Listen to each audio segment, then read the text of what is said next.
सबको नमस्ते and thank you for joining me. शुरू कर लेते हैं अपनी बात। मैं म्यूट कर दूंगा सबको, लेकिन पहले अभी मैं म्यूट नहीं कर रहा हूं। पहले हमने कल क्या किया था कि कल हम लोगों ने यम नियम की एप्लीकेशन ऑन कर्म और कर्म फल पे तो कर बात नहीं की हमने, कर्म के ऊपर ही एप्लीकेशन पे बात की थी। मैं टॉक होने के बाद, जब मैंने अपनी टॉक कर ली थी, उसके बाद मैं इस पर सोच रहा था बहुत देर तक, और आशीष जी से फोन पे भी बात हो रही थी बहुत देर। तो उसके बाद मुझे ये लग रहा है कि ये सब्जेक्ट इतना ज्यादा डीप है कि इसके ऊपर हमने शायद बिल्कुल सरफेस को थोड़ा सा स्क्रैच ही किया है, हम डीप तक तो गए नहीं। तो पहले तो मैं ये चाहता हूं कि आप लोगों में से जो भी आप लोग प्रेजेंट हैं आज, और जिसने भी मेरी कल की लेक्चर या कल की टॉक सुनी है, तो यम नियम का असर हमारे कर्मों पर क्या पड़ता है, इस पर कोई प्रश्न पूछना हो तो पूछ लीजिए, फिर मैं इस पर बात शुरू करता हूँ। किसी के भी कोई प्रश्न हो दिमाग में तो पूछ लीजिए।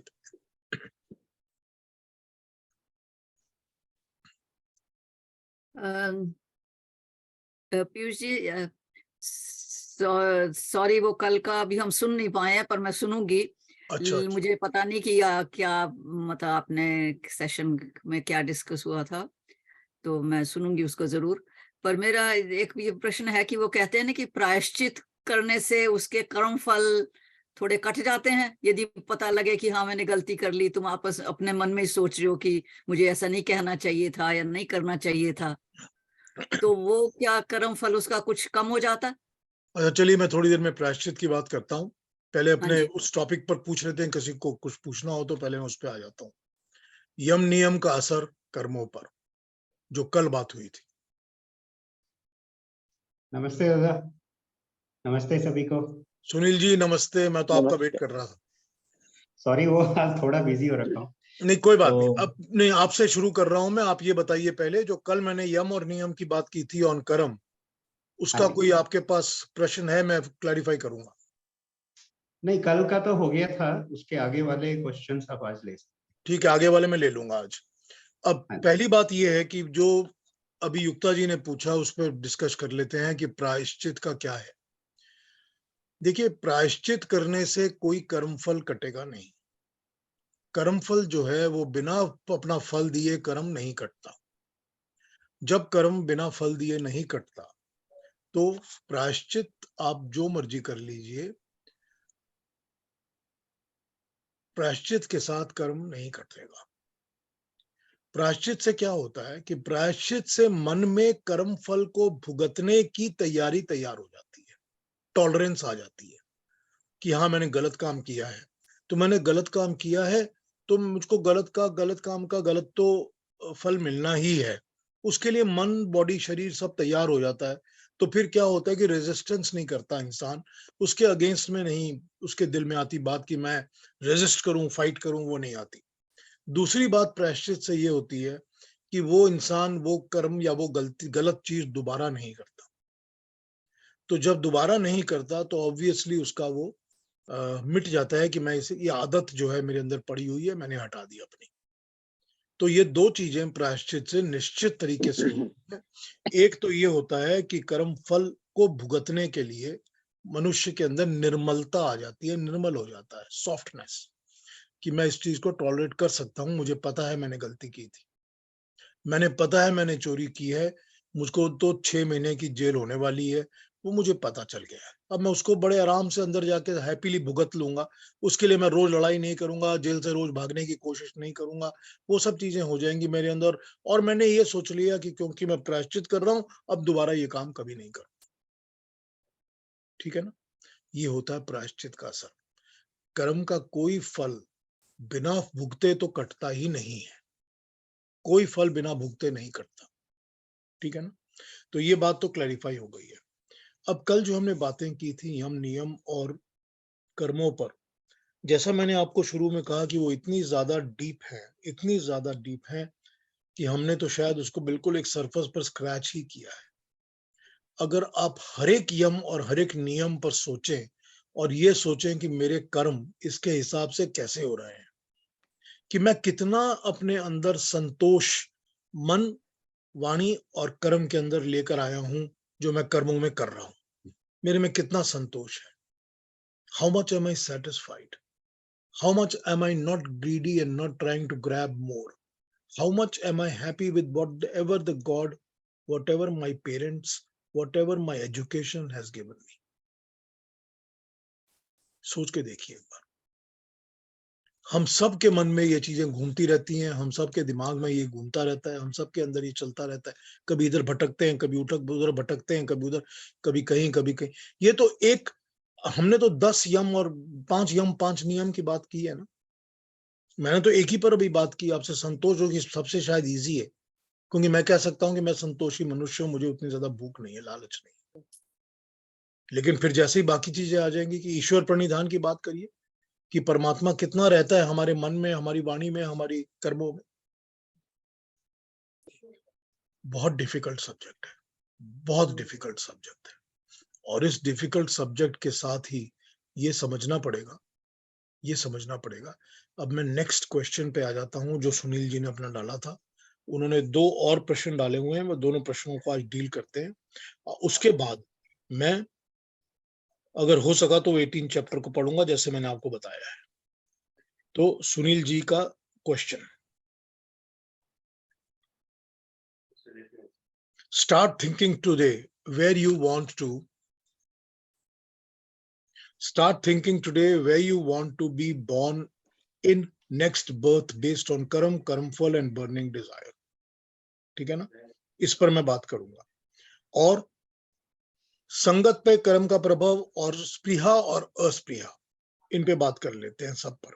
ठीक है, और एक सेपरेट सेशन चाहिए इनको मन की मंत्रा, मन including magic Mantra and others, a separate session. ठीक है, मन को कंट्रोल करने के लिए एक सेशन हमने किया था जो हमने मेडिटेशन वाला किया था, जिसमें हमने कहा था कि how to do meditation including mantras, how to use mantras for meditation.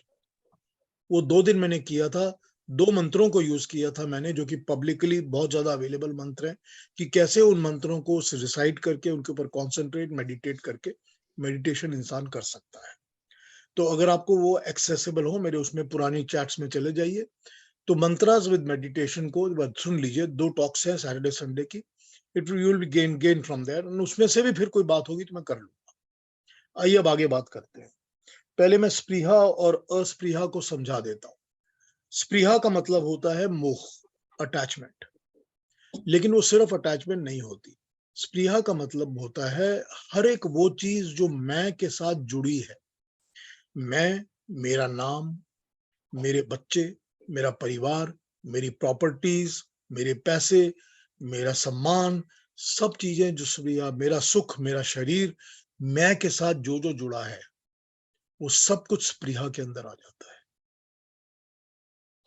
स्पृहा, जब मैं अपने लिए सब काम अपने लिए करता हूं, जब मैं पहली चिंता यही करता हूं कि मेरे बच्चों के लिए मैं जमा कर रहा हूं, ये मैं बच्चों के लिए लूं, दूसरे किसी के लिए मैं स्वयं सोचता हूं इन कंपैरिजन, मैं सिर्फ बच्चों अपने, मेरा फर्ज और ड्यूटी जहां तक है कि मैं बच्चों को जो दूं वो मैं दूंगा, उसके बियॉन्ड जब लेवल पे हम जाते हैं तो स्पृहा हो जाती है। तो मोह, जो अटैचमेंट है, जो मोह है, जो माया है, जो बहुत ज्यादा जुड़ना है, वो स्पृहा है। स्पृहा जो है वो इंसान से, उसके अंदर इतनी ज्यादा कामनाओं को भरती जाती है कि मनुष्य निष्काम हो ही नहीं सकता। उसकी हर वक्त यही कामना रहती है कि ये मैं अपने पोते के लिए ले लूं, ये मैं बेटे के लिए ले लूं, ये मैं इसके लिए, ये मेरे लिए, ये मेरे नाम के लिए, ये मेरी इज्जत के लिए, सम्मान के लिए, ये मेरी प्रॉपर्टीज के लिए, एक और ये उसकी मैं और मेरा सब कुछ कभी खत्म ही नहीं होता। ये है स्पृहा। और उसका उल्टा हुआ अस्पृहा। तो जब अस्पृहा आएगी तभी निष्काम कर्म होगा, तभी कर्म के अंदर से डिटैचमेंट्स आएगी, कर्म में अटैचमेंट खत्म होगी। तो ये तो हो गया स्पृहा और अस्पृहा। ठीक है, एक प्रश्न ज्योति ने पूछा था माया, मैंने इसके ऊपर पहले भी बात की है और पहले चर्चा की है। जो माया शब्द होता है ना, माया शब्द का वैदिक संस्कृत में अर्थ इल्यूजन नहीं होता। इल्यूजन बिल्कुल गलत ट्रांसलेशन है माया की। माया का मतलब होता है कोई भी ऐसी शक्ति जो कि कॉमनली आम इंसान में, नॉर्मल इंसान में नहीं होती और वो उसको अद्भुत लगती है, तो उसको कहते हैं माया। अगर मैंने कोई दिव्य शक्तियां योग कर करके सीखी हैं, योगासन कर करके सीखी हैं, तो वो मेरी माया है, क्योंकि वो सब में नहीं होती और सब उसको नहीं समझ सकते। अब मैंने आपको पहले समझाया हुआ है कि जो योगासन होता है, योग के अंदर में से आप बहुत सारी सिद्धियां प्राप्त कर सकते हैं। कोई 32 से 32 के आसपास सिद्धियां लिखी हुई हैं जो कि योग करने से प्राप्त हो जाती है मनुष्य को। और ऐसे गुरु होते हैं जो इन सिद्धियों को सिखाते भी हैं और परीक्षा भी लेते हैं कि हाँ आपको आ गई है। उन सिद्धियों में ये सिद्धियां भी होती हैं कि आप अपने शरीर को एकदम माइन्यूट मक्खी की तरह बना सकते हो, ठीक है, लघुमा, और या बहुत बड़ा बना सकते हो, विराट, जिसको महिमा कहा जाता है। ये सब चीजें उस सिद्धि में आ जाती हैं। उस एक सिद्धि में ये भी होता है कि मैं आपके शरीर के अंदर जाके समा सकता हूं कुछ देर के लिए, ये भी होता है। तो ये सिद्धियां होती हैं। टाइम ट्रेवल भी सिद्धि में होता है। अब जैसे मैंने आपको एक एग्जाम्पल, पहले एक कहानी सुनाई हुई है पहले भी, फिर एक बार बता देता हूँ कि महर्षि दयानंद एक बार जा रहे थे, तो ट्रेवल कर रहे थे, एक अपने हरिद्वार से उनको जाना था ऊपर गंगोत्री तक। तो वो वहां के जो उस वक्त जो वहां पर डिस्ट्रिक्ट मैजिस्ट्रेट थे गोरे, वो उनको जानते थे, पहचानते थे कि ये इंसान अपनी प्रवचन वगैरह करता है, मीटिंग्स करता रहता है। तो वो मिल गए उनको, स्वामी जी को। उन्होंने कहा कि स्वामी जी कहाँ की तैयारी है? उन्होंने कहा मैं ऊपर अपना गंगोत्री और गौड़ी पड़वाल वगैरह जा रहा हूँ, दो एक दिन में आ जाओ। तो इन्होंने पूछा उसको कि स्वामी जी मैं आपके लिए अरेंजमेंट कर देता हूँ, घोड़ा वगैरह अरेंज कर देता हूँ, ले जाने वाले लोग कर देता हूँ, वो ले जाएंगे आप। स्वामी जी कहा नहीं ऐसी जरूरत नहीं है, मैं चला जाऊंगा। और कब जा रहे हैं? बोलो आज जा रहा हूँ, अभी जा रहा हूँ रास्ते में। तो ये बात हो गई खत्म, उनकी चली गई। 2 दिन बाद उन्होंने देखा स्वामी जी फिर वहीं घूम रहे हैं। तो उस डिस्ट्रिक्ट मैजिस्ट्रेट ने पूछ लिया कि आप गए नहीं? इन्होंने कहा नहीं, मैं होके आ गया। तो उन्होंने पूछा होके आ गए? ये तो 4 दिन जाने में लगते हैं, 3 दिन आने में लगा, अब होके कैसे आ गए? तो स्वामी जी ने कुछ नहीं कहा, सिर्फ हाथ जोड़ के कहा नहीं बस ये सब योग में संभव है। इतना ही कहा उन्होंने, बस। अब योग में संभव है, ये रिकॉर्डेड है, ये रिकॉर्डेड है ब्रिटिश हिस्ट्री के अंदर। तो ये चीज जो है ये सिद्धि होती है। ये अलग अलग किस्म की सिद्धियां हैं जो योग में हैं। अब दूसरा आदमी, अब ये अंग्रेज जो होगा, ये क्या कहेगा? ये कहेगा ये माया है, इल्यूजन है। तो ये इल्यूजन नहीं है, जो माया होती है वो मायावी शक्तियां होती हैं। भगवान कृष्ण के लिए जो मायावी यूज किया गया है, वो इसीलिए किया गया है क्योंकि उनके अंदर वो योगिक शक्तियां थी। करेक्ट? इसीलिए यूज किया है। जब वो अपना विराट रूप दिखाते हैं तो विराट रूप दिखाते ही इसलिए हैं क्योंकि उनके अंदर वो सिद्धि थी कि वो दिखा सकते थे कि मेरे अंदर विराट रूप है। अगर वो अपना विराट रूप नहीं दिखाते तो दुर्योधन ने उनको सभा में अरेस्ट कर लिया होता। करेक्ट? इसीलिए उन्होंने अपना विराट रूप दिखाया कि वो डर जाए, चुप हो जाए, उनको समझ आना चाहिए कि डोंट प्ले विद मी। तो ये जो है ये इसको माया कहते हैं। ये माया इल्यूजन नहीं होती, माया होती है सिद्धियां। ठीक है, चलिए आगे बढ़े।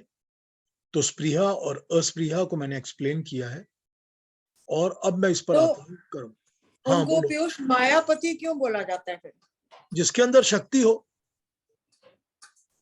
जो मायावी हो। जब मायावी कृष्ण को मायापति कहते हैं क्योंकि उसके अंदर ये सारी सिद्धियां और शक्तियां थी। इंग्लिश में लिखते हैं मास्टर ऑफ इल्यूजन्स। नहीं, वो बस वही तो प्रॉब्लम है ना, यहाँ इंग्लिश में पता नहीं ना कि क्या वर्ड यूज करेंगे। वो दिव्य शक्तियों को या यौगिक शक्तियों को या सिद्धियों को क्या कहेंगे? ठीक है ना, इसलिए जो यूज करते हैं, जो भी यूज करते हैं, वो गलत ट्रांसलेशन है। इट्स रॉन्ग ट्रांसलेशन, बहुत गलत ट्रांसलेशन। ठीक है, ठीक है, आगे बढ़ते हैं। Difficult subject. आइए, अब प्रॉब्लम ये है कि हमको ये समझना पड़ेगा, हम सबको ये समझना पड़ेगा कि हम लोग एनालाइज करिए कभी भी अपने अंदर और इस पर चिंतन करिए। चिंतन, डीप थॉट, डीप थिंकिंग, बहुत डीप थिंकिंग करिए इसके ऊपर। मैं इस जगह पर, इस जन्म में, इस जगह पर क्यों जन्मा हूं, कैसे जन्मा? Why am I born here? Why did I get this parentage? Why were these my father and mother? Why did I get this circumstances in my life? Why did I get this certain type of education? And uske upar, why did I get this certain type of skills? ये मुझे क्यों मिला है?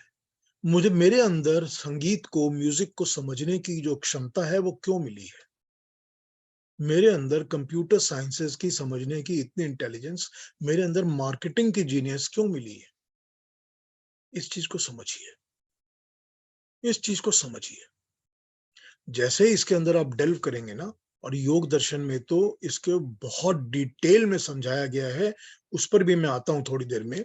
लेकिन जैसे ही आप इसके ऊपर ध्यान देना शुरू करेंगे, मेडिटेट करना शुरू करेंगे, बड़े दिमाग से, चिंतन से, डीप थॉट देंगे, तो आपके अंदर बहुत सारी चीजें खुल के सामने आने लगेंगी, खुल के सामने आने लगेंगी। ये आने लगेंगी कि मुझे संगीत का शौक था, तो मुझे पिछले जन्मों से, पिछली लाइफ में, या उसकी भी पिछली लाइफ में, या उसकी भी पिछली लाइफ में, कभी एक लाइफ में जब संगीत का बहुत शौक था, तो मुझे एक संगीत की बेस मैं ढूंढ रहा था। It may not have been my burning desire, but मैं ढूंढ रहा था एक बेस परमात्मा से मांग के। उसके बाद मेरे अंदर एक बर्निंग डिजायर कौन सी थी? मेरे अंदर बर्निंग डिजायर थी, मुझे ज्ञान चाहिए। कौन सा ज्ञान चाहिए? मुझे वैदिक ज्ञान चाहिए, मुझे ये बेस चाहिए, मुझे वैदिक ज्ञान चाहिए। ये एक बर्निंग डिजायर मेरे अंदर थी। इसके साथ क्या था? इसके साथ कर्म तो जुड़े ही थे, तो कर्म फल तो मिलने ही है, जो भी मिलने हैं। लेकिन जब तक ये नहीं थी, तब तक मुझको ये माता पिता नहीं मिलते। ठीक है? क्यों मिले हैं ये माता पिता? अरे देखिए, परमात्मा जो सृष्टि चलाता है, जो भगवान है, जो ईश्वर है, जो ये गॉड है, जो सृष्टि को चला रहा है, क्रिएशन को चला रहा है, everything in the creation is an intelligent creation. Everything is intelligent. सब चीजों की लॉजिकल है, सब चीजें लॉजिकली चलती हैं, सब चीजें बड़ी सिस्टमैटिकली चलती हैं, इंटेलेक्चुअली चलती हैं। कोई चीज ऐसी है ही नहीं जिसके पीछे की बहुत ज्यादा बुद्धि ना हो, बहुत अकल ना लगाई गई हो, बहुत ज्यादा डिफाइंड लॉजिक ना चल रहा हो। कोई चीज है? बता दीजिए मेरे को। आपको पता है, जिस दिन ज्यादा सूरज निकलता है, भाप निकलती है, 4 दिन बाद आकाश में बादल आ जाते हैं, पानी गिरेगा, क्या लॉजिक है हर चीज का? हर चीज का लॉजिक है, हर चीज का लॉजिक है। खट्टा खाएंगे तो गला खराब हो जाएगा, ज्यादा खाना खाएंगे पेट खराब हो जाएगा, हर चीज का लॉजिक है। लॉजिक है ना हर चीज का? तो जब हर चीज का लॉजिक है, तो वो लॉजिक के साथ चलने वाला ईश्वर परमात्मा आपको, मेरे को, इलॉजिकली, बिना लॉजिक के जन्म दे देगा? Do you think it's possible? You think it's possible? अरे उसकी इंटेलिजेंस को क्वेश्चन मत करिए, उसको मत चैलेंज करो, उसको, उसके अंदर अपने आप को समझो, उसके अंदर श्रद्धा रखो, उसके अंदर ट्रस्ट रखो, उसके अंदर ये बिलीफ रखो कि he is supreme and he is supreme. बस, उसके बियॉन्ड कुछ नहीं है। मैं तो बहुत छोटी सी चीज हूं, मेरी क्या अकल है, मेरी क्या क्षमता है? कुछ नहीं है। लेकिन मैं समझ तो सकता हूं।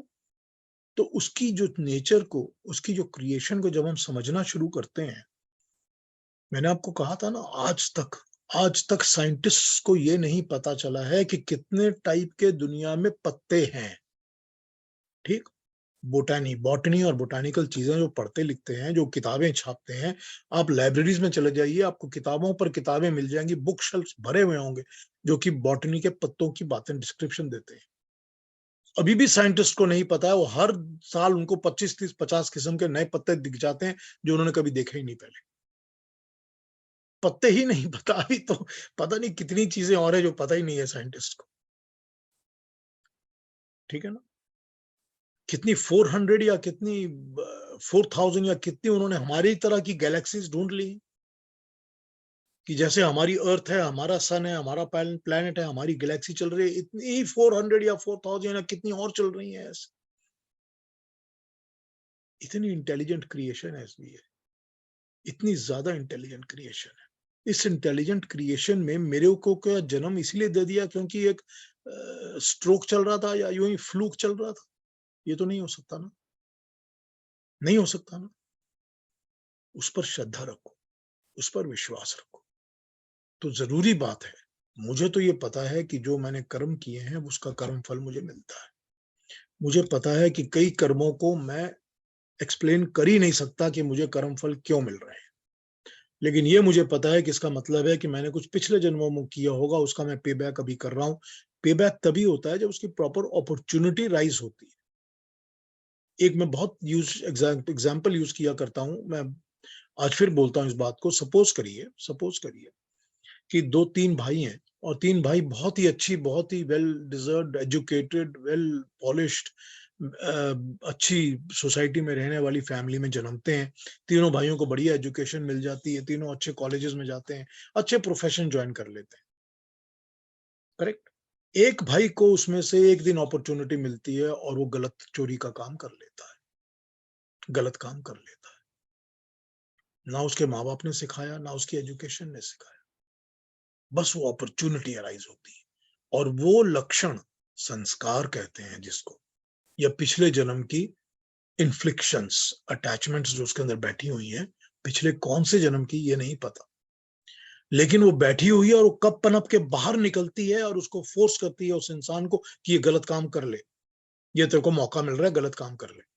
और वो जैसे ही गलत काम करता है, फिर वो पुरानी भी जो जुड़ी हुई है उसके साथ, उन चीजों के कर्म फल मिलने शुरू हो जाते हैं। पनिशमेंट भी अब मिलेगी, क्योंकि गलत काम किया है तो पनिशमेंट तो मिलेगी मिलेगी।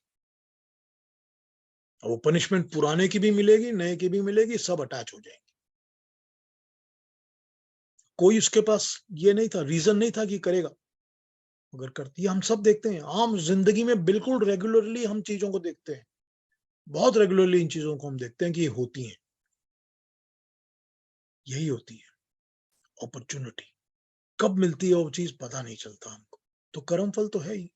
मुझको पता है कि मुझको नहीं लॉजिकली समझ में आती कि मैंने ऐसा क्या किया था, वो पिछले किसी जन्मों और पिछले किसी कारण के मुझके कर्मों के मुझको कर्म फल मिल रहे हैं, मुझे पता है।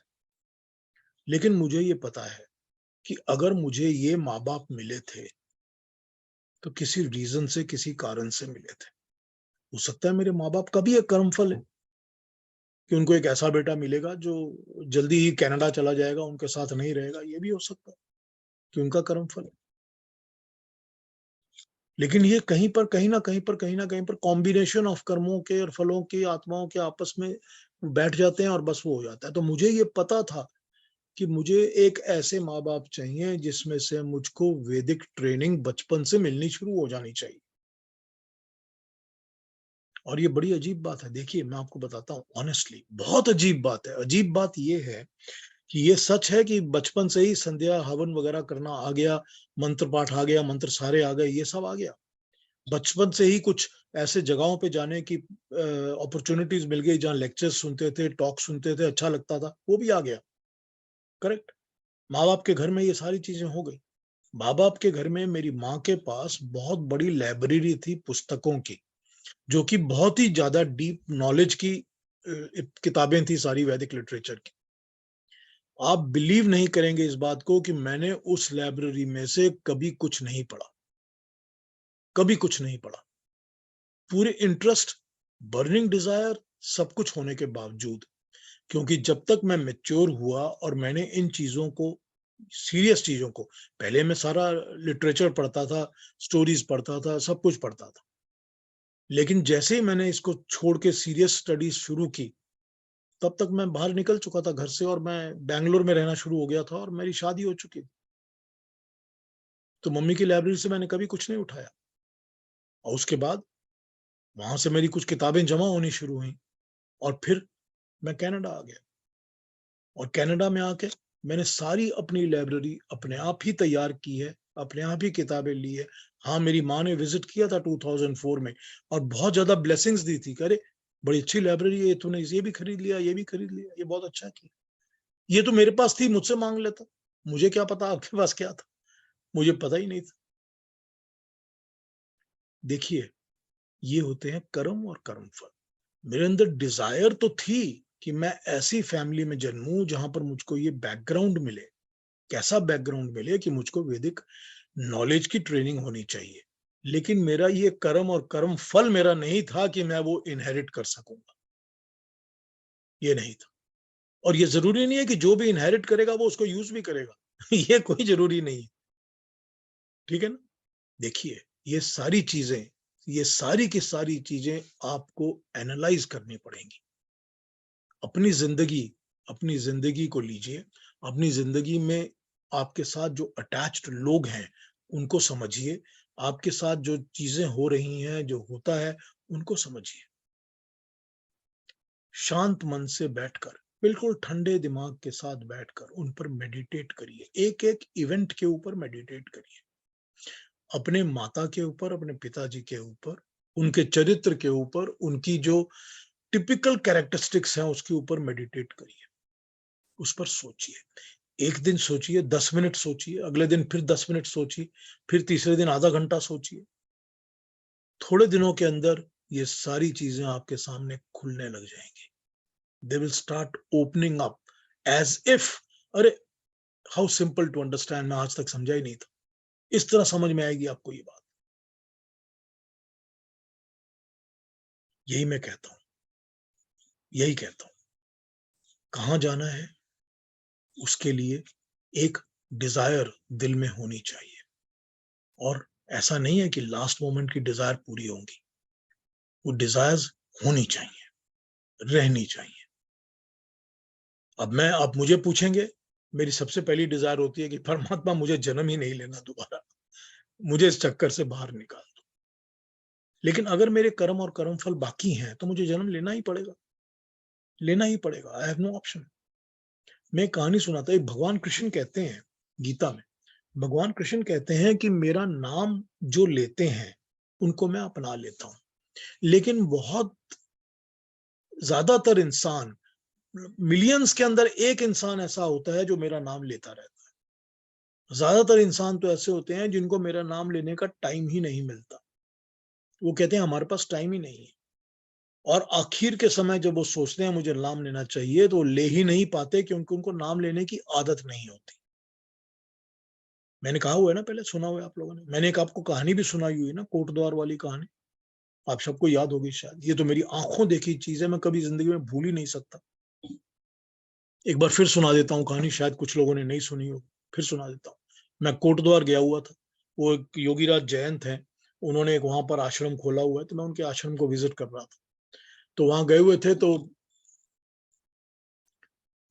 योगीराज जी ने कहा कि मैं एक किसी फलाने फलाने जान पहचान वाले इंसान को मिलने जा रहा हूँ, वो आखिरी समय में है, बीमार पड़े हुए हैं, डॉक्टरों ने जवाब दे दिया है, तो एक बार उनको मैं जाते हुए रास्ते में मिल लेता हूँ, फिर अपने कहीं चलेंगे जहां भी हमने जाना था, पता नहीं। मैंने कहा ठीक है चलिए, आप जाइए। बीच में बोलते बस आप 2 मिनट रुकेगा, मैं मिल के आ जाऊंगा। मैंने कहा ठीक है चलिए।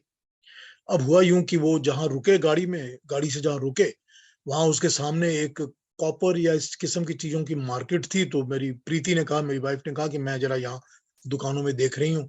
तो भूपेंद्र जो हमारे साथ थे वो उनके साथ उतर गए और चले गए मेरी वाइफ को लेके। तो मैंने कहा जैन जी को, चलिए मैं आपके साथ चलता हूँ ऊपर। उन्होंने कहा अच्छा चलिए। तो मैंने कहा आपके साथ चलता हूँ, मैं आपके साथ वहीं चलता हूँ। अब उनके साथ मैं जानता नहीं हूँ उनको, लेकिन कोई बात नहीं। अब मैं चला गया उस रूम में, बहुत बड़ा कमरा, बेड पे ये लेटे हुए हैं, उनके 2 बेटे पास खड़े हैं। एक बेटा उनको चम्मच के साथ शायद गंगा जल उनके मुंह में डाल रहा है, वो पी रहे हैं, अभी होश में है। और उन्होंने देखा तो योगीराज जी को पहचान गए, हाथ हिलाया, बोले कैसे हैं योगीराज, जैसा कुछ कहा उन्होंने।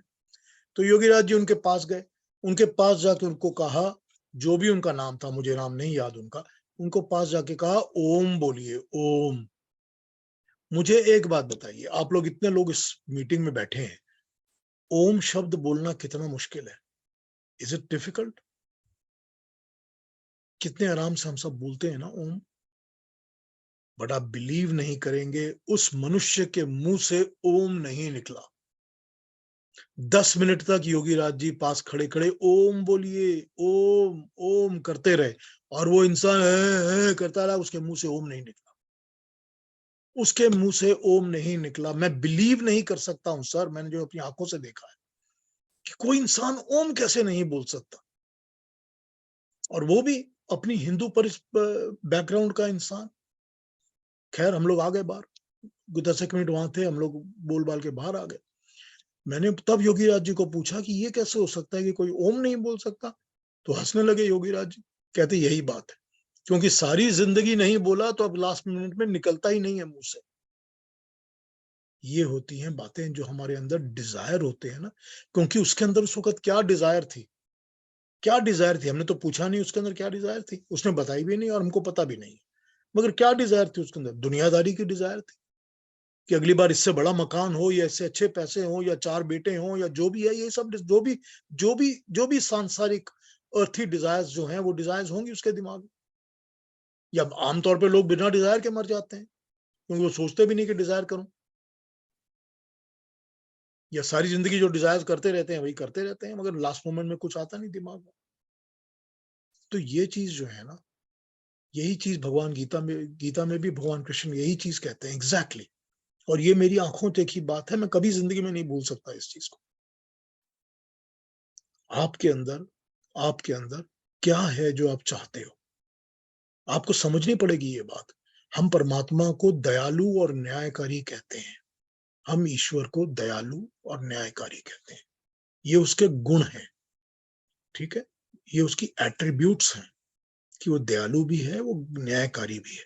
जैसे हम उसको सर्वशक्तिमान कहते हैं, हम उसको सर्वज्ञ कहते हैं, हर किस्म की हम उसकी एडजेक्टिव्स और क्वालिटीज को, एट्रीब्यूट्स को डिस्क्राइब करते हैं, हम उसको दयालु और न्यायकारी कहते हैं। दयालु क्योंकि वो हम पर दया करता है, दया हम जो चाहते हैं, हम जो मांगते हैं वो हमको देता है। न्यायकारी हमारे कर्मों का फल देता है, हम पर न्याय करता है। जो हमको मिलना चाहिए, जो हम डिजर्व करते हैं, वो हमको उतना ही मिलता है, उतना ही मिलेगा, उतना ही मिलता है। जो हम बुरे करते हैं उसका बुरा मिलता है, जो अच्छे करते हैं अच्छा मिलता है। वो न्यायकारी है, न्याय करता है, जस्ट करता है, जस्टिस करता है और दयालु है। तो पहली बात, सबसे पहली बात, कर्मों और कर्म फलों के चक्कर में से बाहर निकलने की चेष्टा करिए जितनी कर सकते हैं। कि मैं अगर कर्म फलों में, माया में, मोह में, झमेले में फंसा रहूंगा, तो चाहे जो भी बर्निंग डिजायर्स हो पूरी हो भी सकती है, मगर उसका मेरे को फायदा नहीं मिलेगा, कोई फायदा नहीं। ठीक है ना? अगर मैं मेरे बच्चे, मेरे सब में जुड़ा रहूंगा मैं सारा टाइम, एक प्रॉपर्टी, 2 प्रॉपर्टी, 10 प्रॉपर्टीज, उसके बाद और पैसा, इसके बाद और, जुड़ा ही रहूंगा सारा टाइम, तो क्या होगा? इनके भी तो कर्म फल मिलेंगे। मेरा मानसिक कर्म क्या है, क्या चल रहा है मेरे मन में हर वक्त, मेरा मानसिक कर्म क्या है, उस मानसिक कर्म के कर्म फल मिलेंगे ना। और वचन के कर्म और कर्म के कर्म क्या चल रहे हैं, उसी के पीछे भागता रहता हूँ सारा टाइम। और जहां पर अटैचमेंट्स आती हैं वहां इंसान अच्छे बुरे की लाइन को फेड कर देता है, भूल जाता है, उसको समझ में नहीं आता, वो फिर लाइन को शिफ्ट करता जाता है। थोड़े से में कोई प्रॉब्लम नहीं है, थोड़े से और में भी कोई प्रॉब्लम नहीं है, और भी थोड़े से में सारी दुनिया ऐसा करती है, मैं कोई गलत अकेला थोड़ी कर रहा हूँ। फिर उसकी जस्टिफिकेशन मूव होती रहती है, और जितनी मूव होती रहती है उतना ज्यादा वो उस चक्कर में फंसता रहता है, जिसमें उसको कर्म फल के कारण आना ही पड़ेगा, बार बार आना पड़ेगा, बार बार पे बैक्स करनी पड़ेंगी, बार बार करते रहना पड़ेगा। वो जो ब्रह्म चक्र है, सृष्टि का चक्र, जो मैंने मुंडक उपनिषद में समझाया था, वो उस चक्र में फंसा रहेगा, घूमता रहेगा, फंसा रहेगा, घूमता रहेगा। सो सबसे पहले ये जरूरी है कि जितनी कामनाएं हैं मन के अंदर, उनको ठंडा करिए, उनको जाने दीजिए, उनको निष्काम करिए। निष्काम कैसे करते हैं? नॉट फॉर मी, इदनमन, ये मेरे लिए नहीं है। इतना ज्यादा सामने दुनिया में बिखरा पड़ा है, मैं यूज करता हूं, करता भी हूं, मगर ये मेरे लिए नहीं है। डिटैचमेंट, अभ्यास और वैराग्य। वैराग्य छोड़ना, हर चीज को छोड़ना, हर चीज से डिटैच होना, मुंह मोड़ लेना, वैराग्य। और वैराग्य का अभ्यास, keep practicing it, keep practicing it. कई बार गीता में भगवान कृष्ण वैराग्य और अभ्यास की बात करते हैं, कई बार, लेकिन वो वैराग्य और अभ्यास, जब वैराग्य और अभ्यास आएगा तो निष्काम काम करने की, सेवा करने की भावना आएगी। हर चीज में मुझको कुछ चाहिए, मेरे लिए इसमें क्या है, मेरा कितना नाम होगा, मेरा सम्मान क्या होगा, छोड़ दीजिए, छोड़ दीजिए। जो मिलना है वो तो देने वाला देता ही है, वो तो मिलता ही है। जो मिल रहा है उसे सेटिस्फाइड होइए और उसको थैंक्स बोलिए, रोज उसको थैंक्स बोलिए कि तूने जो शरीर दिया है, थैंक यू गॉड। तूने जो आंखें दी हैं, थैंक यू माय गॉड। तूने जो मुझे बोलने की शक्ति दी है, सुनने समझने की दी है, thank you very much my God. हर चीज में उसको थैंक्स कहिए। Be thankful to him, grateful to him. मेरा क्या है, मेरी एबिलिटीज, भगवान कृष्ण कहते हैं ना कि हर पुरुष के अंदर पौरुष मेरा है, हर फूल के अंदर गंध मेरी है, हर सूरज के अंदर जो रोशनी है और गर्मी है वो मेरी है। ये जो चांद के अंदर से औषध निकलती है, जो ठंडाई निकलती है, जिसके कारण वेजिटेशन के अंदर औषधि का वास होता है, वो मैं हूं। तुम्हारे अर्जुन के अंदर जो बल है वो बल मैं हूं। जो भीम की गदा के अंदर तीक्ष्णता है, बल है, वो मैं हूं। यही कहते हैं ना भगवान कृष्ण। किसके अंदर क्या, कौन सी खूबी है जो हमने अपने आप पैदा की हुई है? जब तक कि परमात्मा की इच्छा, ईश्वर की इच्छा नहीं होती, वो कुछ नहीं होता हमारे अंदर, कुछ नहीं आता हमारे अंदर, unless he wishes to give it to us and it's all belonging to him। तो निष्काम सेवा, ये समझ लीजिए कि मैं जो काम कर रहा हूं, मैं ड्यूटी कर रहा हूं और dedicated to the God who has given this gift to me. अगर मैं अच्छा मार्केटिंग आदमी हूं तो मैं इसीलिए हूं क्योंकि परमात्मा ने ये ज्ञान और बुद्धि और समझ मुझको दी है। Thank you my God. मैं अपनी ड्यूटी पूरी कर रहा हूं। ये है निष्काम। तो जैसे ही निष्काम काम शुरू होगा, वैसे ही कर्म फलों का बंधन कटना शुरू हो जाएगा। क्योंकि निष्काम कर्मों के कर्म फल नहीं होते, उनके कोई कर्म फल नहीं होते, क्योंकि वहां कोई अटैचमेंट्स नहीं जुड़ी हैं, कामनाएं नहीं जुड़ी हैं। कर्म फल कामनाओं के होते हैं, गलत कर्मों के होते हैं। तो यहां से क्या होगा, निष्काम फल हो जाएगा। और उसके बाद क्या होगा, उसके बाद तो वो कहते हैं ना कि खुदा बंदे से खुद पूछे, बता तेरी रजा क्या है। यही होगा। फिर ये होगा कि जब आप कहेंगे कि मैं तो ऐसा जन्म चाहता हूं, तो ऊपर वाला कहेगा हाँ भाई तथास्तु, यही मिलने वाला है तुम्हारे को। और फिर वो डेडिकेशन इन द माइंड जो कांस्टेंट रहनी चाहिए कि हे परमात्मा, मुझे अगले जन्म में भी इस किस्म का ही घर दो, इस किस्म का परिवार दो, इस किस्म का जीवन दो। अगर आप सोचते हैं कि मुझे बिलियनर बनना है, मैं मल्टी मिलियनर होना चाहता हूँ, 25 किस्म की गाड़ियां होनी चाहिए, 50 मकान, ठीक है, वही मांगिए, वही मांगिए, मिलेगा। वो तो देने वाला है, सारा कुछ तो उसका ही है। उसको क्या प्रॉब्लम है? वो अपने लिए थोड़ी कुछ बनाता है। उसने दुनिया में अपने लिए क्या बनाया है? कुछ नहीं बनाया। अपने लिए वो क्या रखता है? वो सब बांटता ही है ना, हमको ही बांटता है सारा कुछ। सारी पृथ्वी में सारा कुछ उसने हमको बांटा हुआ, सब कुछ हमारे लिए बनाया हुआ। वो देगा।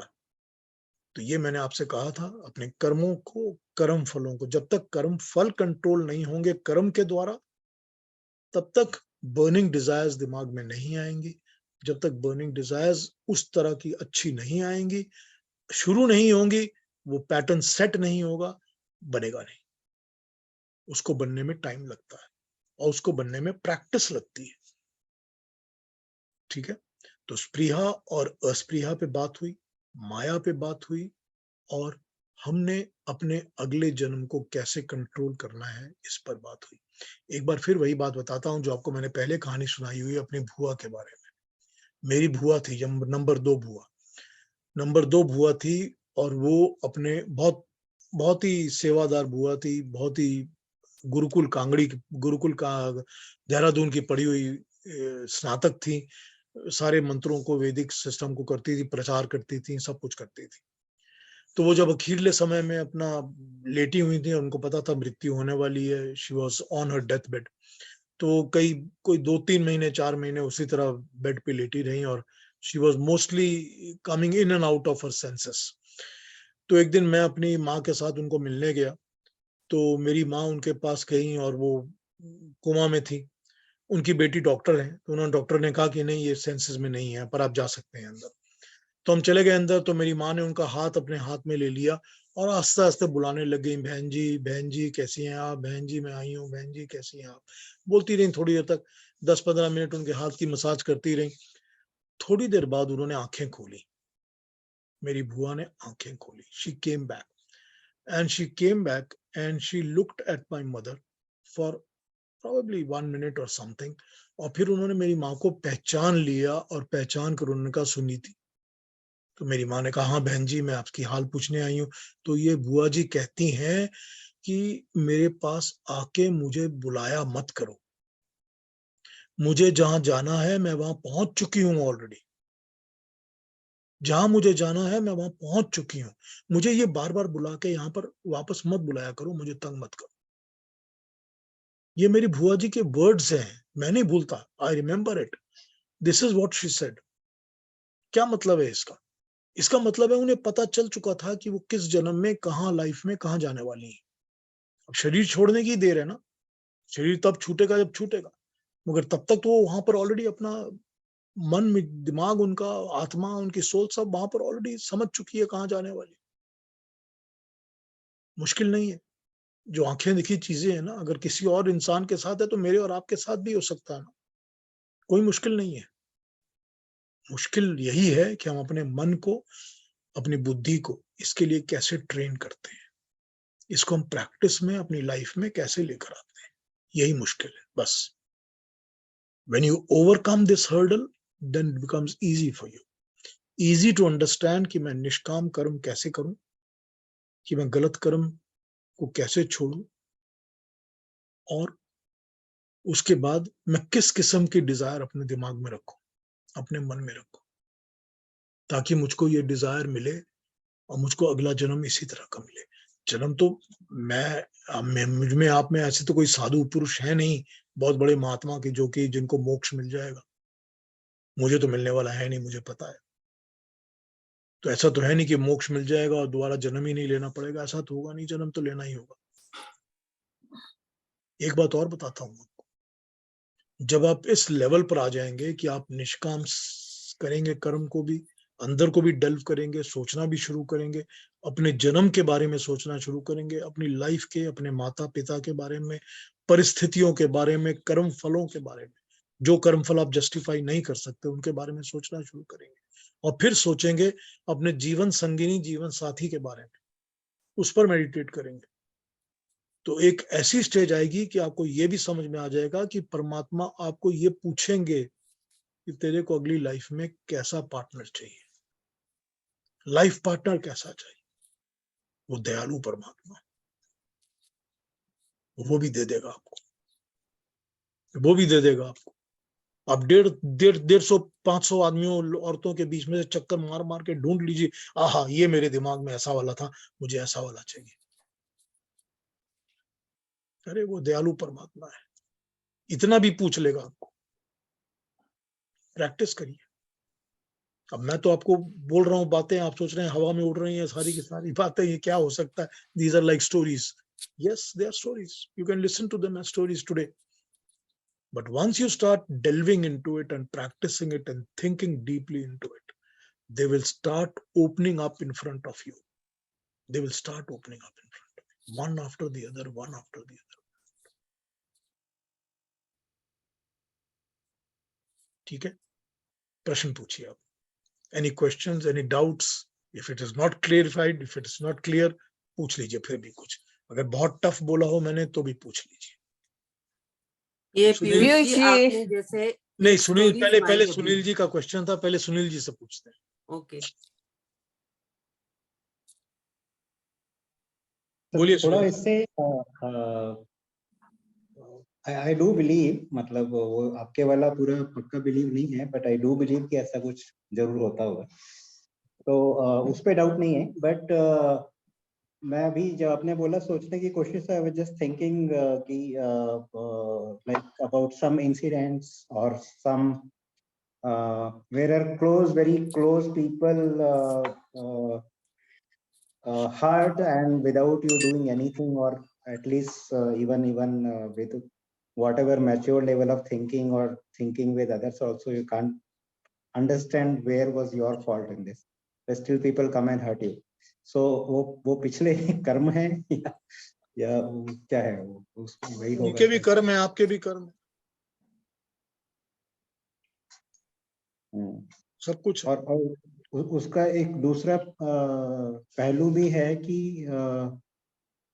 मुझे थोड़ा बहुत एस्ट्रोलॉजी में भरोसा है, तो मैंने कई लोगों को पूछा भी और उन्होंने मेरा चेक करके बताया कि कुछ चीजें जो आपकी थी नहीं वो आपकी चेंज हुई है कर्मों से। तो और अच्छे, मतलब मैं रोड छाप वालों की बात नहीं कर रहा हूँ, अच्छे लोगों ने बताया है।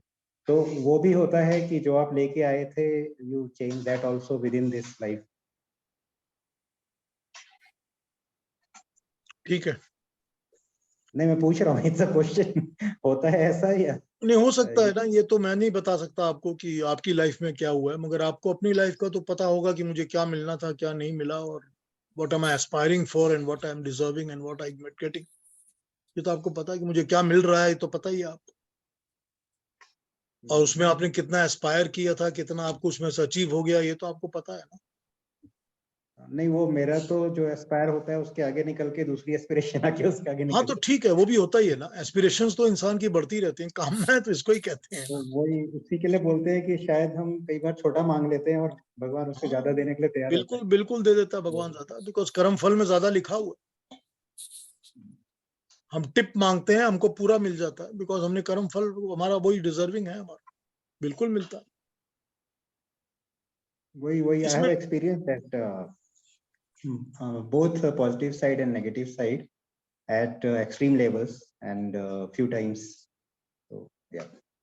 इसमें एक चीज और है, मेरे को याद आ गया कि योग दर्शन में एक जगह डिस्क्रिप्शन ये दी हुई है कि आपको अपनी किसी भी अपने अंदर की कैरेक्टरिस्टिक्स को अगर स्टडी करना है, मुझे गुस्सा क्यों आता है, कि मैं बहुत गुस्से वाला आदमी हूँ, मेरे को हर वक्त खाने की वो क्यों रहती है कि मुझको इस किस्म का खाना चाहिए, टेस्ट बड्स मेरी ऐसी, कोई भी कैरेक्टरिस्टिक्स है जिसको आपको स्टडी करना है, तो आपको करना यह है कि पहले अपने आप को आप उस चीज से डिटैच करके अलग खड़े हो जाइए और उसको दूर से ऑब्जर्व करिए।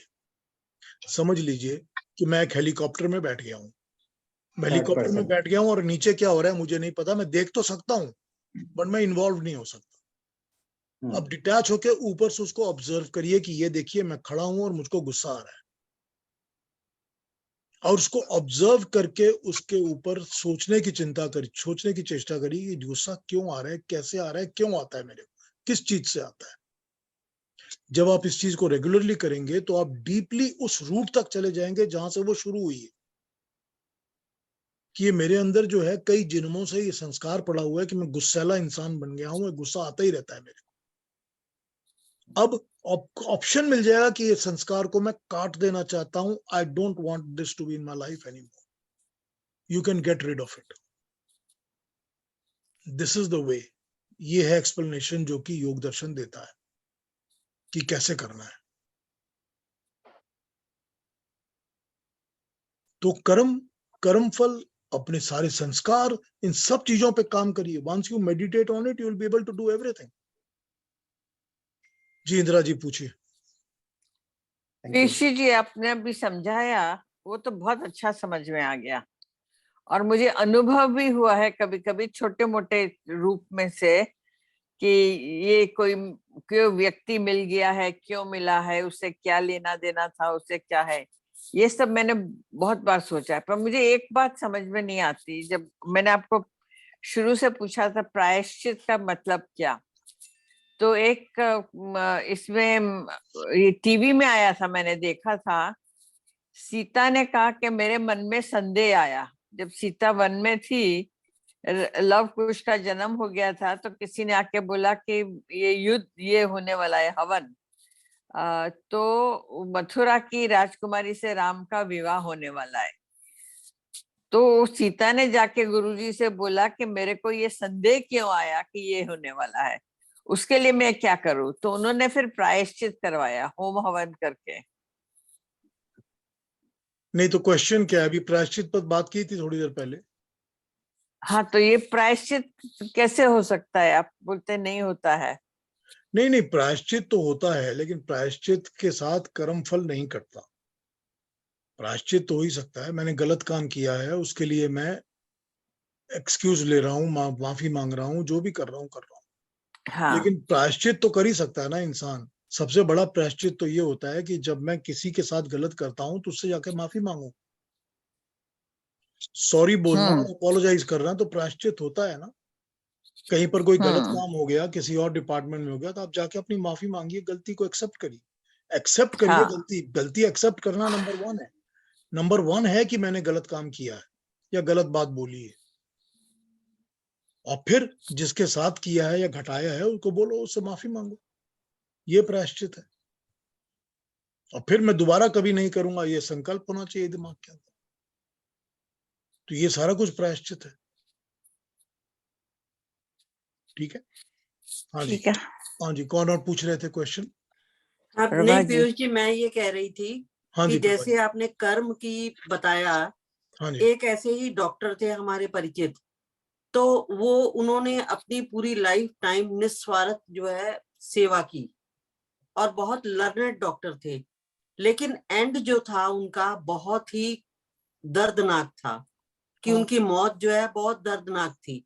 तो वो पूरी जिंदगी अपने कर्मों के अनुसार अपने जीवन व्यतीत किया उन्होंने, लेकिन उनको ऐसे कर्म क्यों मिले कि उनको इतना कष्ट में मौत मिली? हाँ, वो पेंडिंग जो कर्मफल थे वो मिल गए, अब उसके बाद अगला अच्छा मिलेगा, क्योंकि अब उसको उन्होंने सारे अच्छे कर्म किए हैं, तो हो सकता है उनको मुक्ति मिलने वाली हो, लेकिन जो बैलेंस बचा हुआ है कर्मफलों का वो पूरा हो गया। मतलब वो जो पिछले जन्म के उनके कर्म हाँ, होंगे जो भी वो उनको, पुराने पड़े हुए बैलेंस थे कर्मफलों के, वो पूरे हो गए, तो वो खत्म हो गया। अब सिर्फ यही है कि जो नया है वो सारा अच्छा ही है, तो आगे अच्छा ही मिलने वाला है सारा कुछ। ये होता है, ये देखेंगे आप, कई बार देखेंगे। हाँ जी, और प्रश्न कोई? श्वेता जी। तो आपने बोला कि परमात्मा बहुत दयालु है, जो मांगो सब मिल जाता है। तो कौन सी आत्मा है जो नहीं चाहेगी कि मुझे अच्छा घर मिले, अच्छा फैमिली मिले, अच्छा बैकग्राउंड मिले? तो हर आत्मा तो यही चाहती है ना, तो नहीं, सबको वो तो नहीं मिलता। डिजायर के साथ डिजर्विंग भी तो जरूरी है ना। Very good. Well desire said. तो सब करते हैं, डिजर्व भी तो करना चाहिए ना। हाँ। फिर वो कर्म फल वाली बात आ जाती है ना। दिस इज अच्छा करेक्ट, मांगते तो सारे हैं, होना मगर चाहिए। कर्म कैसे करते हैं उसमें भी डिपेंड करता है ना।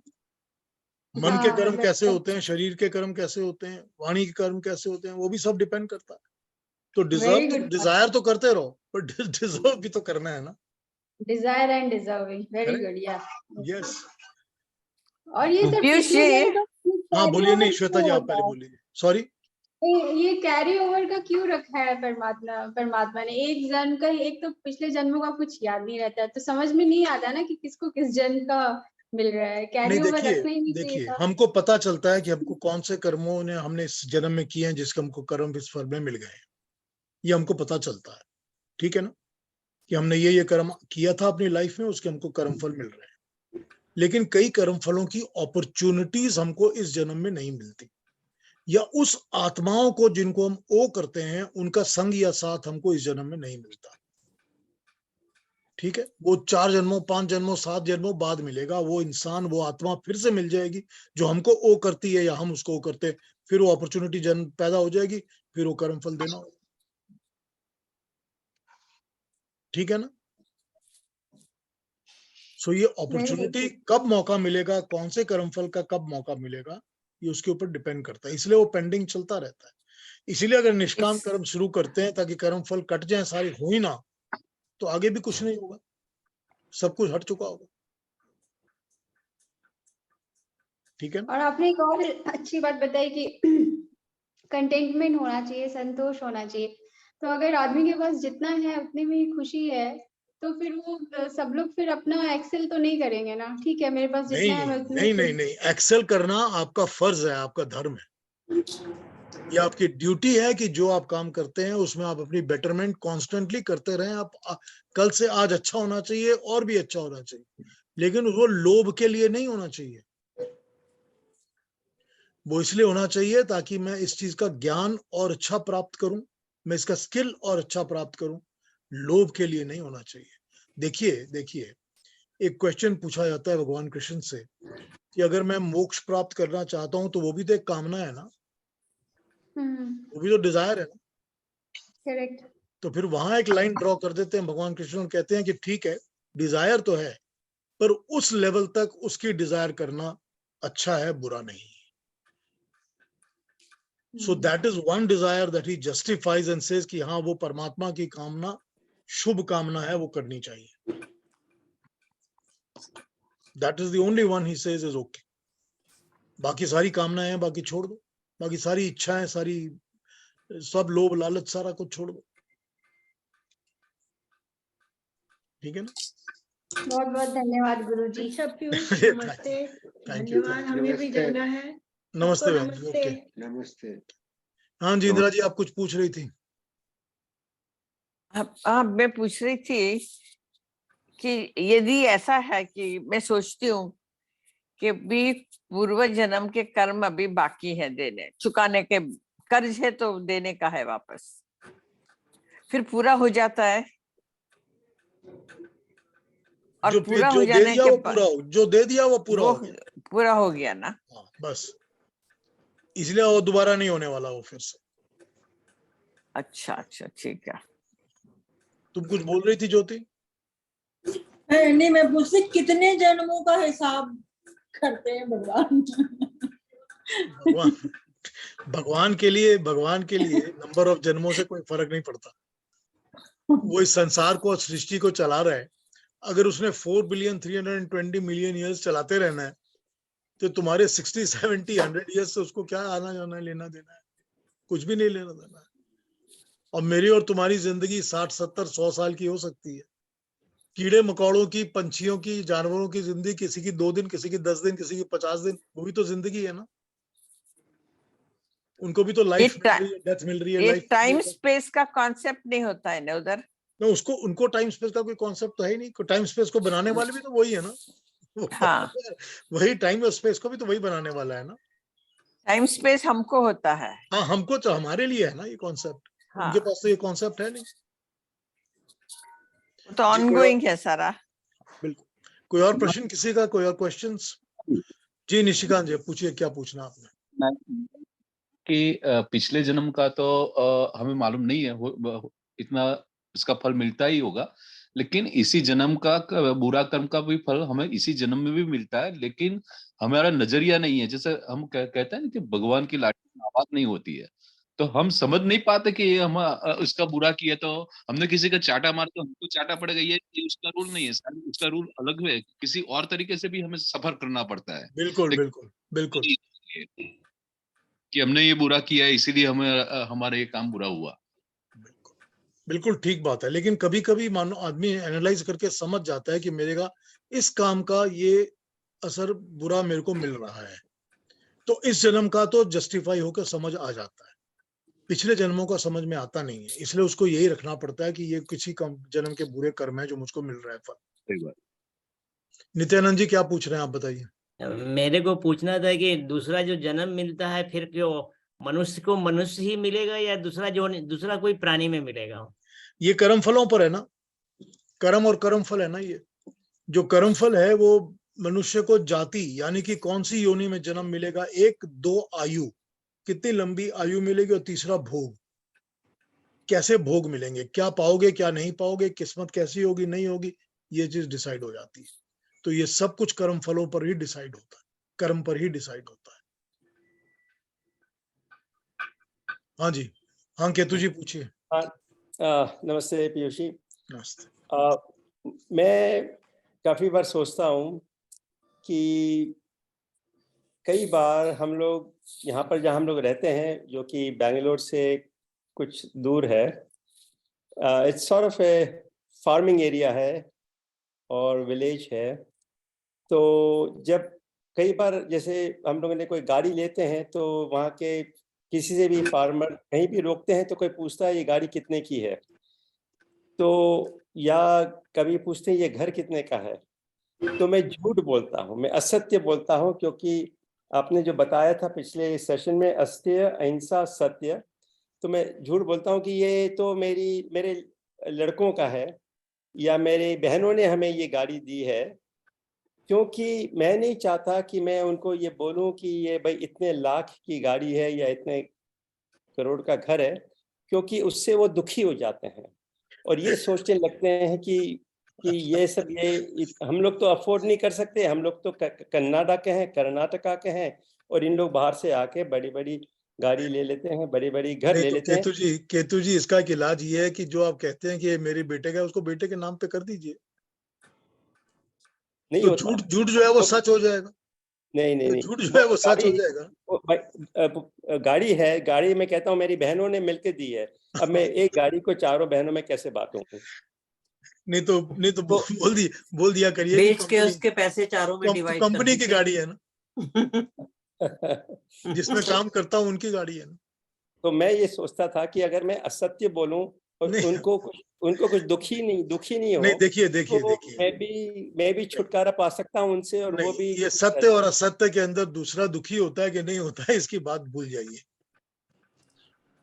इसकी बात बिल्कुल भूल जाइए। मेरे को नहीं पता कि कौन से सत्य से कौन खुश होगा, कौन से असत्य से खुश होगा, मुझे नहीं पता।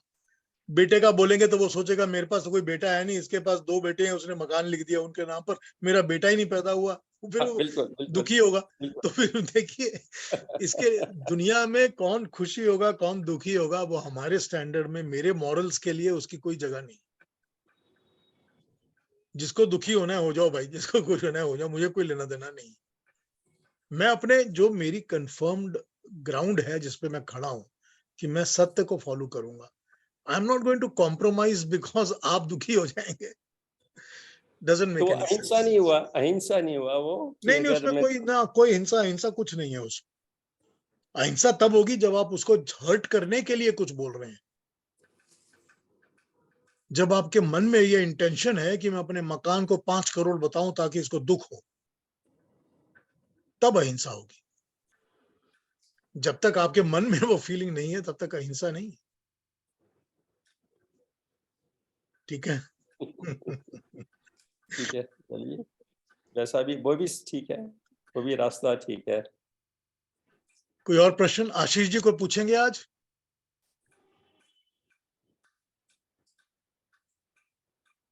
लगता है आशीष जी है नहीं। नहीं मैं बैठा हूँ पीयूष जी, सॉरी नहीं, आई वाज म्यूटेड एक्चुअली। हाँ बताइए। नहीं अभी क्या फिलहाल कोई प्रश्न नहीं है मुझे अभी। I think it was very well explained, तो फिलहाल तो मुझे कोई प्रश्न नहीं आज के लिए। तो थैंक यू सो मच। ठीक है, बहुत अच्छा सेशन हुआ। केतन जी क्या क्वेश्चन, क्या कमेंट्स? हाँ, मैं खाली इतना ही कहना चाहूंगा कि हम जो कर्म की व्याख्या है ना, उसमें अकर्म भी कर्म है। बिल्कुल है, इस पर बात की गई थी, पिछली बार हमने बात की थी। हाँ, इसलिए काम करके जो कर्म का फल है वो तो काफी समझ में भी आता है लोगों को, क्योंकि कुछ किया और उसका फल मिला। मगर कुछ न करके भी फल मिलता है, वो भी बिल्कुल चाहिए। और ना करके क्या फल मिलता है, उसमें से ही वो मतलब अलग अलग है, उसमें जिम्मेदारियां आती है। जैसे मैं अगर क्षत्रिय हूँ और मेरे सामने किसी को कोई प्रताड़ित कर रहा है, तो उसे बचाना मेरा क्षत्रिय धर्म है। अगर वो मैं नहीं करता, स्वधर्म का पालन नहीं करता, तो अकर्म का भी फल मिलता है। बिल्कुल मिलता है। सिर्फ करने से नहीं करने से भी उतना ही फल मिलता है। बिल्कुल ठीक बात है। वही कहना था, क्योंकि कर्म से काफी इजी हो जाता है लोगों को समझना, मगर अकर्म और ज्यादा करके मेरे ख्याल से हमारे पाप मतलब देखेंगे ना तो अकर्म से ही ज्यादा होते हैं कर्म से। क्योंकि कर्म का क्या होता है, कर्म सामने दिखता है, उसका कंट्रोल भी हो सकता है, मगर अकर्म दिखता नहीं है। अकर्म आलस्य से आता है, अकर्म भय से आता है, अकर्म मतलब अलग अलग रीजन। अविद्या, हाँ, अविद्या से, अस्मिता से। हाँ, तो ऐसे अलूफनेस है, तो वो अकर्म है। जैसे, और या तो फिर ऐसे कर्म के जो हमें लगते नहीं कि वो बुरे कर्म है, जैसे कि खाना छोड़ देना थाली में, हमको लगता है ठीक है, मैंने खाना थोड़ा छोड़ दिया, नहीं खा सका, मगर वो भी एक पाप है, क्योंकि खाना ऐसे बर्बाद करना पाप। तो ऐसे छोटी छोटी चीजें जो होती है, वो अकर्म से भी वो उसका फल उतना ही तरीके से मिलता है। ऐसा खाली कहना। बिल्कुल ठीक बात। देखिए आपने बड़ी इंपॉर्टेंट इंटरेस्टिंग बात कही है। मैं जब कनाडा नया नया आया था, और मैं जब अपने कलीग्स के साथ, जो कि सारे के सारे गोरे ही थे, इनके साथ जब कहीं भी खाने वाने के लिए जाया करता था, तो हमारे अंदर तो ये बचपन से हमारे संस्कार हैं कि खाना उतना ही लो जितना खाओगे और वेस्ट मत करो। तो हम लोग अपनी प्लेट में लिया खाना कभी छोड़ते भी नहीं थे, कभी वेस्ट भी नहीं करते थे। तो मेरे को एक बार नहीं 25 बार कलीग्स ने, गोरों ने कहा होगा कि you don't waste it in your, you don't leave it in your plate because you belong to a poor country. पता नहीं कितनी बार ये बात कही होगी। अब ये संस्कार किसी को क्या समझाए कि ये संस्कार है, ये पुअर कंट्री नहीं होता, मगर यही बात होती है, समझ में नहीं आता। उनके ही संस्कार नहीं थे। हाँ, समझ में नहीं आता ना, लोगों को संस्कार नहीं है इसलिए समझ में नहीं आती है बात। हाँ, लेकिन हम ये मानते हैं ना, हम ये मानते हैं कि खाना, हमको भोजन परमात्मा भगवान देता है, उसको वेस्ट मत करो, उसके निरादर मत करो, उसकी बेइज्जती मत करो। हम ये मानते हैं ना, हर चीज जो परमात्मा देता है उसकी बेइज्जती मत करो, उसका निरादर मत करो, यही मानते हैं ना। हाँ जी, कोई और कोई बात कहेंगे? पीयूष जी, और भी एक बात थी। हाँ जी, हाँ जी, कहते हैं। कर्म का फल मन के ऊपर से निश्चित होता है। अगर मन से नहीं किया हुआ कर्म, या तो अगतिकता से किया हुआ कर्म है, तो उसका फल नहीं मिलता, चाहे वो अच्छा है या बुरा है। नहीं, फल बहुत माइन्यूट हो सकता है, मिलता होता होगा पर कम, बहुत कम मिलता है। हाँ, जैसे अभी एक एग्जांपल लेंगे, वो बहुत डिपेंडेंट टॉपिक है, नॉनवेज वाला, मगर समझिए कोई एक व्यक्ति नॉनवेज खाता है, बचपन से उसे सिखाया गया है कि गाय खा सकते हैं, और वो गाय खा रहा है, वो एस्किमो है, वो मछली खा रहा है, कुछ भी, मतलब कोई भी ऐसा, उसको मन से ही पता नहीं है कि मैं ये कर रहा हूँ, तो उसका फल उसे नहीं मिलता, क्योंकि जिसको पता ही नहीं है उसको उसका फल नहीं मिलता। नहीं, यहाँ पर एक लाइन डिमार्केशन की ये होती है कि कई बार उसके अंदर से परमात्मा उसकी एक वाणी देता है कि तुम ये गलत काम मत करो, कि ये काम गलत है, ये मत करो। हाँ, सही इसमें है। दो बातें हैं। एक तो ये है कि सर्वाइवल के लिए, अपने शरीर को बचाने के लिए किया गया कर्म जो है, वो फिर कर्म फल का, गलत कर्म फल नहीं देता, ये तो पक्का है। जी। लेकिन दूसरी बात ये होती है कि जो इंसान रोज मारता है और रोज खाता है, उसको दूसरा पता ही नहीं है कुछ, कभी उसको अंदर से परमात्मा ये आवाज देता है कि यार ये काम, गलत काम मत करो। जी। अगर वो सुनता है उसको तो बंद कर देता है। जी, उसमें मैं हमेशा वाल्मीकि का उदाहरण लेता हूँ कि वो पारधी था, वो पंछियों को मारता था, पशु को मारता था, इवन आदमियों को मार देता था, लुटेरा भी था, और उसको जब तक पता नहीं था, जब तक उसका वो वर्ण के हिसाब से काम करता था कि मैं पारधी हूँ और मेरा ये काम है और मैं करूंगा। कसाई है, कसाई का काम है कि वो करना। इसलिए हमारे में बड़े बड़े संत हो गए, जो लोगों ने ऐसे काम भी, जो जिसका वर्ण के हिसाब से वो काम करते थे, मगर उसका कर्म का फल नहीं है। इसलिए, क्योंकि नहीं तो लोग डर जाएंगे। अभी जूते, वो कोई गाय को काटेंगे नहीं तो जूते कहाँ से मिलेंगे? कहने का मतलब, मैं गाय काटने का प्रमोट नहीं कर रहा हूँ, डोंट मिसअंडरस्टैंड मी, मगर वो वर्ण के हिसाब से अगर काम किया जाए, वर्ण के हिसाब से काम किया जाए, तो वो कर्म फल का, आपको कर्म का फल नहीं मिलता। केतन जी, अर्जुन ने इतने सारे भाई बहनों को काट डाले, तो वो हिसाब से तो वो कितना बड़ा पापी हो गया। तो इसलिए क्या है कि गहनो कर्मणा गतिः, वो थोड़ा समझना पड़ता है, मगर मेन चीज मन से किया हुआ, ये उसका बॉटम लाइन मैं समझता हूँ। मन से जो उसके अंदर अगर जो आपका गलत है, तो वो कर्म का फल है नहीं। हाँ, इंटेंशन बहुत इंपॉर्टेंट है। हाँ जी। नहीं, हमारे केतन जी, पुराने जमाने में तो हमारी खड़ाऊ होती थी ना, लकड़ी की। हाँ, चमड़े का जूता तो नहीं होता था ना जी, सारे खड़ाऊ पहनते थे ना, लकड़ी की खड़ाऊ। हाँ, वो तो थी, मगर अभी दशरथ थे, शिकार करने गए और श्रवण को मार दिया, ऐसा स्टोरी है। गलत, तो वो भी शिकार तो गलत। करते थे, प्राणियों को तो मारते थे, बिल्कुल मारते थे, उसका कर्मफल भी उनको मिलता ही था। पांडव थे, वो शिकार करने के लिए जाते थे। हाँ, वो भी बस वही बात है, एक ही बात है कि कर्मफल तो मगर उनको उसका मिलता है। क्षत्रिय धर्म है, तो उसको उसका धर्म का पालन है उल्टा, और उसको वो कर्मफल नहीं लगता। कहने का मतलब, ये काफी डिफिकल्ट टॉपिक है, ज्यादा डीप में जाना चाहिए, मगर आपने बहुत अच्छा वर्ड यूज किया। अगर इंटेंशन है, इंटेंशन के ऊपर से कर्म का फल निश्चित होता है, इंटेंशन के ऊपर से कर्म अच्छा या बुरा नक्की, और अकर्म भी है, वो भी कर्म है। इसलिए हम लोग जो ज्यादा करके, मैंने ये देखा कि हमारे में इनएक्टिव लोग ज्यादा है, हमारे में हम सब इनएक्टिव हैं, और इसीलिए उसका जो कर्मफल मिल रहा है, और हम फिर बोलते हैं कि दुनिया खराब हो रही है, तो इसलिए क्योंकि हम इनएक्टिव है, हमारा अकर्म बढ़ गया है। पीयूष जी, आपने बोला कि क्या बोला अब, नहीं, एक मेरे को एक अच्छी बात याद आ गई थी कि कोई आवाज निकलती है कभी, तो कितने सारे गोरे लोग वीगन हो गए हैं ना। ठीक, कितने गोरे लोग तो वीगन हो गए हैं बिकॉज डॉक्टरों ने कहा उनको। कि उनके मन से आवाज निकली है। नहीं, मैंने मेरे जो देखे हैं बच्चे। जहाँ मैं काम किया करता था, मेरे प्रेसिडेंट वीगन हो गए तो मेरे को ले जाते थे लंच खाने के लिए कि you have to show me what I should eat. तो मैं उनको पूछता था क्या हो गया, कहते डॉक्टर ने बोल दिया है, वार्निंग दे दी है कि अगर मैं छोड़ूंगा नहीं तो मर जाऊंगा। नहीं, बच्चे लोग बोलते हैं, मैं मरा हुआ जो जानवर बच्चे, नहीं खाऊंगा। बच्चे वो बोलते हैं जो कि जिनके अंदर से निकलती है आवाज। हाँ, बच्चे को मैंने देखा है, 13-14 बिल्कुल। साल के बच्चे। हाँ, बिल्कुल। उन्होंने अपने आप ही छोड़ दिया और अपने हाँ, पिताजी को भी फोर्स करते थे कि आप भी मत खाओ। बिल्कुल, उनके अंदर से आवाज आती है। हाँ, बिल्कुल।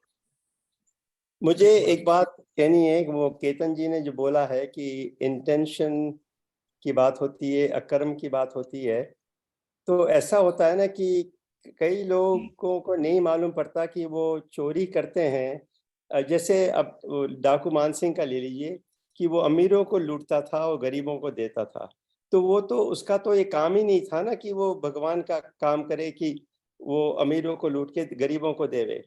तो इसमें वो सोचता होगा कि मैं तो अच्छा काम कर रहा हूँ, इंटेंशन मेरा अच्छा है, पर काम बुरा कर रहा है वो अमीरों को लूटना। देखिए जो उसका निष्काम कर्म है, जो बांट रहा है, वो अच्छा, उसका शुभ कर्म हो रहा है। हाँ, लेकिन जो लूट रहा है वो बुरा कर्म हो रहा है। बस तो दोनों के फल मिलेंगे, मिश्रित कर्म फल मिश्रित मिलेंगे, अच्छा भी बुरा भी। हाँ, हालांकि उसको नहीं मालूम कि वो बुरा काम कर रहा है, परंतु कर रहा है, परंतु उसका असर तो मिलेगा ही मिलेगा कर्म फल का। कोई और बात कि स्क्वायर अप करें आज? बहुत अच्छा रहा पीयूष जी, बहुत ही अच्छा रहा। Thank you Indira ji, thank you very much. तो एकदम बस खुशी हो गई, खुश हो गई मैं तो अगले हफ्ते मैं क्या करूंगा कि मैं अगले हफ्ते वो 18th चैप्टर जो है गीता का, उसके मैंने बोला ना 27 या 26 या 27 मंत्र जो श्लोक पहले के कर्म पर है, मैं उनके ऊपर बात करूंगा। उसमें अरुणा जी ने कुछ पूछा हुआ था, तो उसमें क्लैरिफिकेशन भी आ जाएगी, तो उनके ऊपर बात करेंगे अगले हफ्ते। एकदम ठीक है, नमस्ते सबको। थैंक यू नमस्ते। अगले सैटरडे मेरे साथ जुड़िए फिर से timely, and will see you then. अपना ध्यान रखिए। नमस्ते, थैंक यू। नमस्ते जी, थैंक यू। नमस्कार।